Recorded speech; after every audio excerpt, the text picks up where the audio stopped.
This video is about the Vikings. The Vikings are a very broad subject, so I'll only dive into a few ideas surrounding this group. First, I will talk about the origins of the Vikings and the role King Charlemagne of England played in their beginnings as the raiders we know of them today. Then we will go over the broadness of the Viking culture and how they were more than just a pillaging group. And finally, I will talk about the global and modern impact the Vikings had on the world. Many Viking civilizations have been around longer than you might think. In fact, it wasn't until the late 8th century that they began their raids. When Charlemagne of England conquered Saxony, which is a country slightly south of Denmark, in the late 8th century, the group that is known as the Vikings made one of their first appearances as raiders.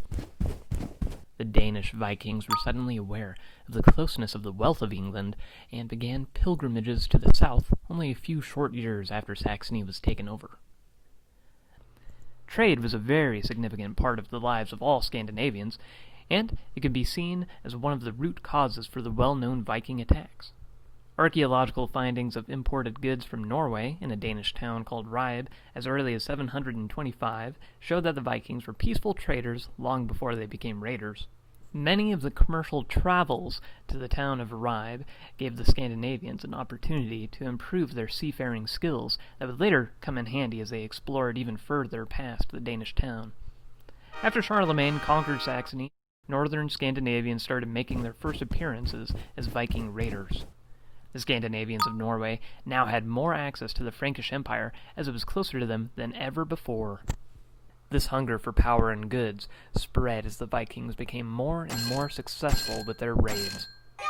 Next, we will talk about what made the Vikings so successful, even though their culture was spread throughout most of the northeastern hemisphere.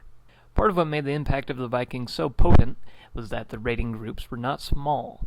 These separate Scandinavian groups could have gone on their own small raids or even raided against each other, but the impact of the Vikings came from their ability to form under one chosen leader who would take the responsibility of feeding and rewarding his troop, even if the leader wasn't originally a part of one's culture.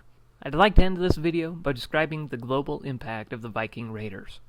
When reading a first-hand account of a Viking raid from a book called Oxford Illustrated History of the Vikings, it would seem that the Vikings were responsible for slowing the development of kingdoms by burning agricultural fields, causing famine, and decimating whole villages that would need to be repopulated and looked after. Looking at the raids from a wider perspective, it seems that the Vikings did no more to slow the development of a culture than any other military force would. As Vikings slowly began settling down into Europe, the riches they had acquired were used to grow economies, as the Scandinavians were able to trade with many people.